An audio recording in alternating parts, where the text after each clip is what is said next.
Talking to our Athlete of the Week as Jordan Reed from the men's basketball team welcoming the Winter Sports into the Athlete of the Week picture. And great weekend for you, Jordan. Great week for the team as well. You guys pick up a couple of wins at home against Trinidad and Lamar.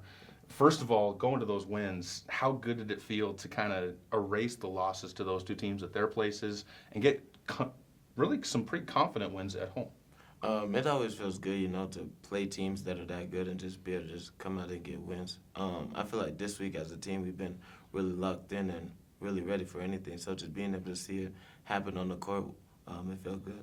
Both games, you saw the opposing team kind of make some runs in the second half. And that's been a place where you guys have struggled a bit this year, is that second half closing out games.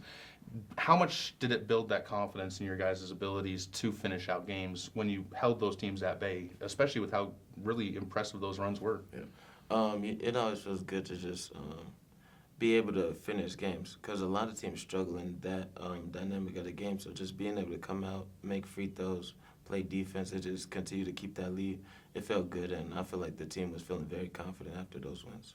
You are also showing a lot of confidence in your own game right now, and I was listening to you on the interview with Keith Kelly just a second ago, and you were saying that that's really the place where you feel you've grown the most this year going into the year. What difference does that make for a player on the basketball court when you have that confidence? Confidence is everything. I think in college, everybody has the ability to be a good player, but the difference is the confidence, like who's really able to step up in those big moments and be confident that they're going to be able to make shots. So that's been big for me. You've had a couple of those moments, too, because you even go back to the first game of the year up at North Platte. You made a couple of late shots that helped you guys with that victory. And you end up with a career high in points over the weekend, too, 31 points. But it's not all scoring. I'd say all of that stuff, and I'm going to flip it over to the fact that you almost had a triple-double on Saturday. Which one do you feel kind of more proud about, the near triple-double or the career high in points? The triple-double. I feel like my whole career I've been a scorer, so getting 30 points is kind of like it's kind of like regular. But yeah, the triple-double is definitely more important to me because I always want to show my team, like, I'm not just a guy who's going to go out and be scoring all the time. Like, I'm going to affect the game in other ways. You have some good pedigree in your family. You mentioned the fact that your brother played here back I think 4 years ago. He's up at Lewis and Clark right now. But when you have that type of a person that can kind of pass on advice to you, do you guys still talk to each other about playing basketball and what you can do better? Yeah, of course. He talks to me all the time, just telling me, like, be confident, like, you know what you could do. And just always having that guy who I know has been through the same thing and I can always call and talk to is big for me. You guys got a lot of good teammates around you as well. Talking about the sophomores, let's not get to the freshmen, but talking about the sophomores, who's the best character? I think Pedro's going to easily win this one, but outside of Pedro, who's the best character out of the sophomores on the team this year? For me, I'll say Doolin. Abdullah's funny. He's funny. And that's a guy I'm around a lot. He's a character. He's a guy like you always enjoy your time with because there's never really a dull moment. So when you talk about a JUCO team too, it's so tough to bond 12 guys together so quick.